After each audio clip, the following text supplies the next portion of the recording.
بسم اللہ الرحمن الرحیم الحمد للہ رب العالمین والصلاة والسلام علی سید الانبیاء والمرسلین وعلی عباد اللہ الصالحین اما بعد قال اللہ تبارک وتعالی فی القرآن الکریم ان اللہ وملائکتہ یصلون علی النبی یا ایہا الذین آمنوا صلوا علیہ وسلموا تسلیما اللہم صلی علی محمد وعلی آل محمد کما صلیت علی ابراہیم وعلی آل ابراہیم انک حمید مجید اللہم بارک علی محمد وعلی آل محمد کما بارکت علی ابراہیم وعلی آل ابراہیم انک حمید مجید۔ ناظرین و سامعین السلام علیکم ورحمۃ اللہ وبرکاتہ۔ ناظرین و سامعین، پاکستان میں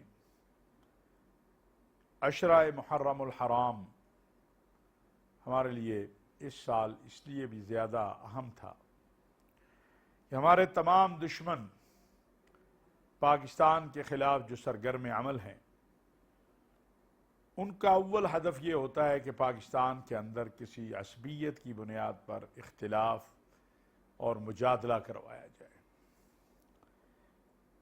وہ عصبیت شیعہ سنی کی بنیاد پر، فرقہ وارانہ بنیاد پر ہو جائے، یا صوبوں کی بنیاد پر، صوبائیت کی بنیاد پر، لسانیت کی بنیاد پر۔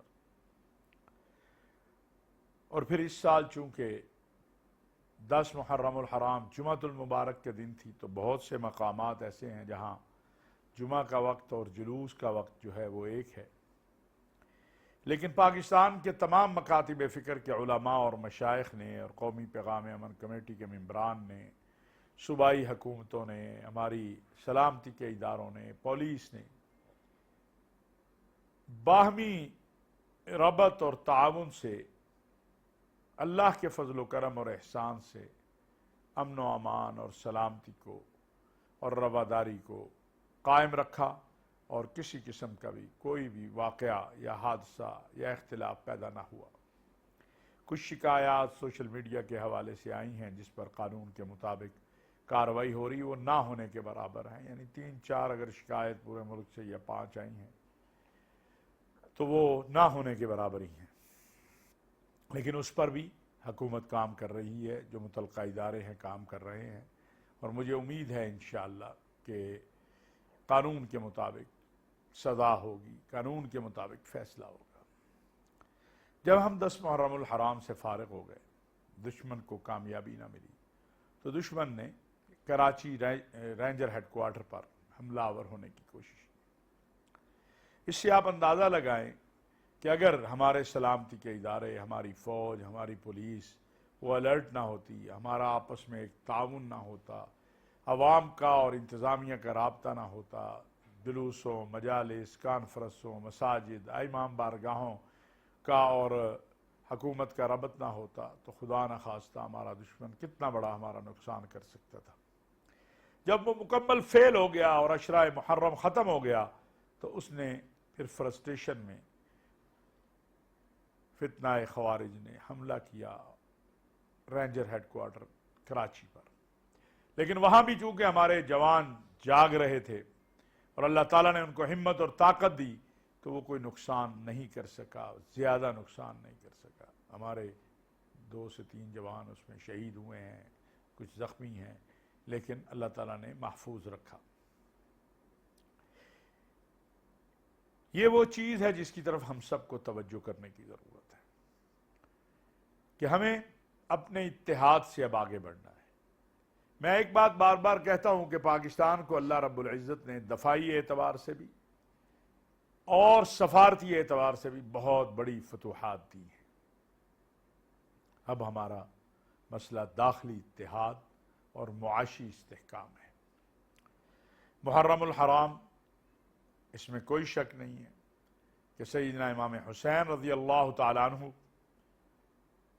کہ یوم شہادت ہو، یا سیدنا عمر بن خطاب رضی اللہ تعالیٰ عنہ کا یوم شہادت ہو، پاکستان میں مختلف مسالک اور مختلف مذاہب کے لوگ رہتے ہیں، ہمیں ایک دوسرے کے عقائد کا، نظریات کا، ایک دوسرے کے مقدسات کا احترام کرنا ہے، اور جو پیغام پاکستان ضابطہ اخلاق کی خلاف ورزی کرے گا اس کے خلاف قانون حرکت میں آئے گا، اور اس بار یہ چیز ہم نے دیکھی بھی ہے۔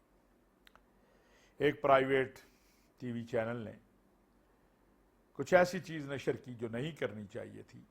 وفاقی وزارت اطلاعات اور پیمرا نے اس پر جو ایکشن لیا ہے وہ بھی سب کے سامنے ہے. یہی وہ چیز ہے جو پاکستان کو مضبوط کرے گی کہ ہم قانون کا راستہ اختیار کریں اور قانون کی عملداری ہو، بجائے اس کے کہ لوگ قانون کو ہاتھ میں لیں. گراؤ جلاؤ تشدد اس کی طرف جانے کی ضرورت نہیں ہے.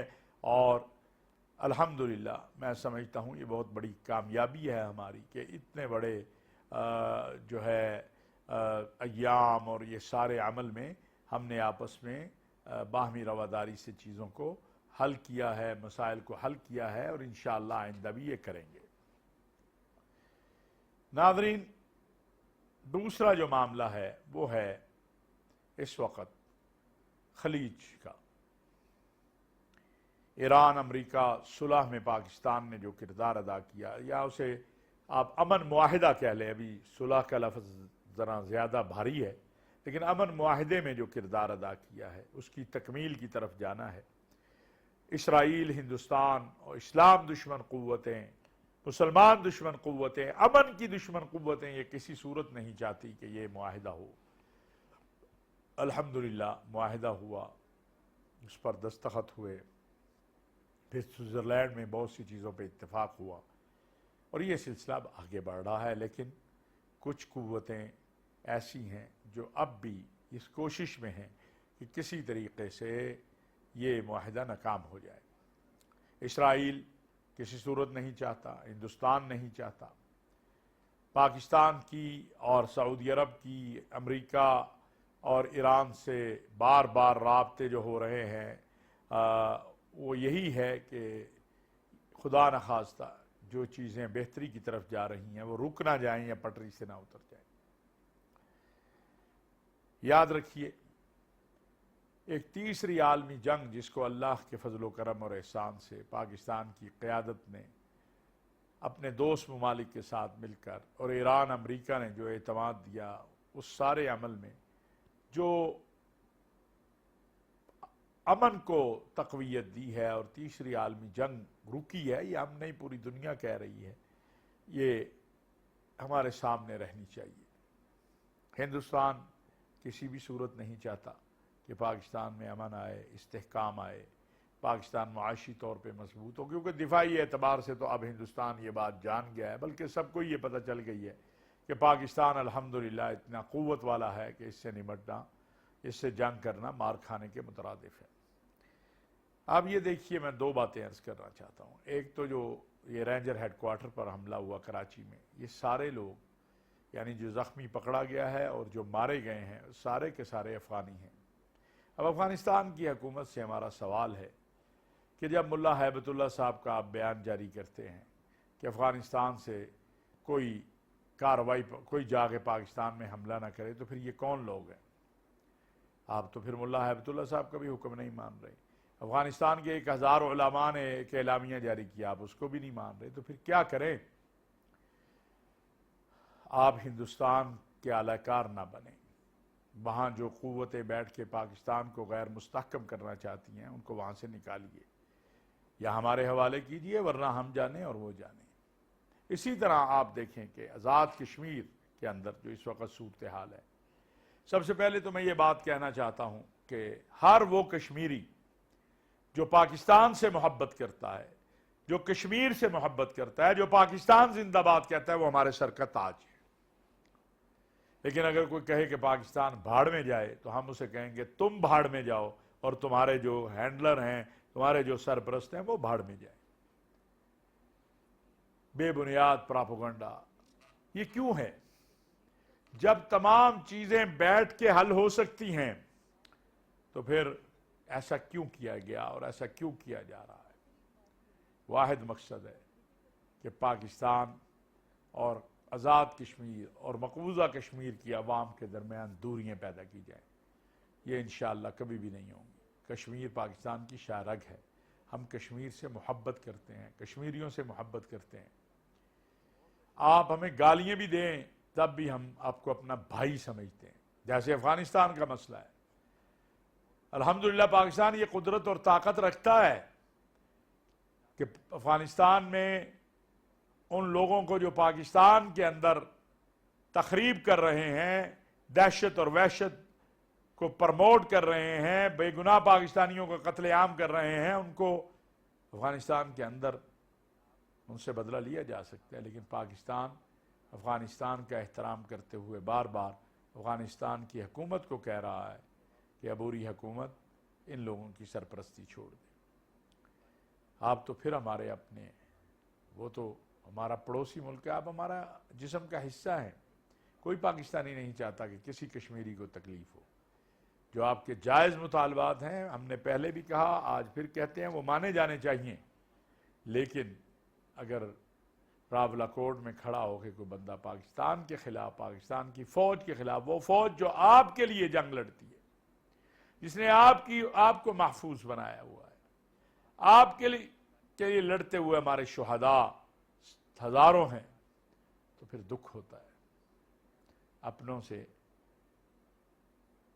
اس طرح کی چیز کی توقع نہیں کی جاتی۔ اور بڑی کلیئر بات ہے، میں نے پھر عرض کر رہا ہوں کہ جو پاکستان زندہ باد کہے گا، ہم اسے زندہ باد کہیں گے۔ جو پاکستان کو خدا نہ خواستہ یہ کہے کہ پاکستان بھاڑ میں جائے، تو پھر ہم بھی کہیں گے تم بھی بھاڑ میں جاؤ۔ تو یہ بڑے تھوڑے سے لوگ ہیں۔ کشمیر والوں، ہم تمہارے ساتھ ہیں، تم ہمارے ساتھ ہو، اور ایک دن انشاءاللہ وہ آنا ہے جس دن آپ کو آپ کا حق خود ارادیت پاکستان کی جدوجہد سے ملے گا، اور انشاءاللہ کشمیر بنے گا پاکستان۔ یہ یاد رکھیے، پاکستان اپنے موقف پر قائم ہے۔ ہمارا ہندوستان سے آج بھی مذاکرات کے لیے دنیا دباؤ ڈالتی ہے، تو ہم ایک ہی بات کہتے ہیں کہ کشمیر کے بغیر مذاکرات نہیں ہو سکتے۔ کشمیر کے بغیر ہندوستان سے مذاکرات نہیں ہو سکتے۔ یہ اپنے ذہنوں میں بٹھا لیں کہ ہمیں کشمیر کتنا عزیز ہے۔ اللہ تبارک و تعالی ہم سب پہ رحم فرمائے۔ وما علینا الا البلاغ۔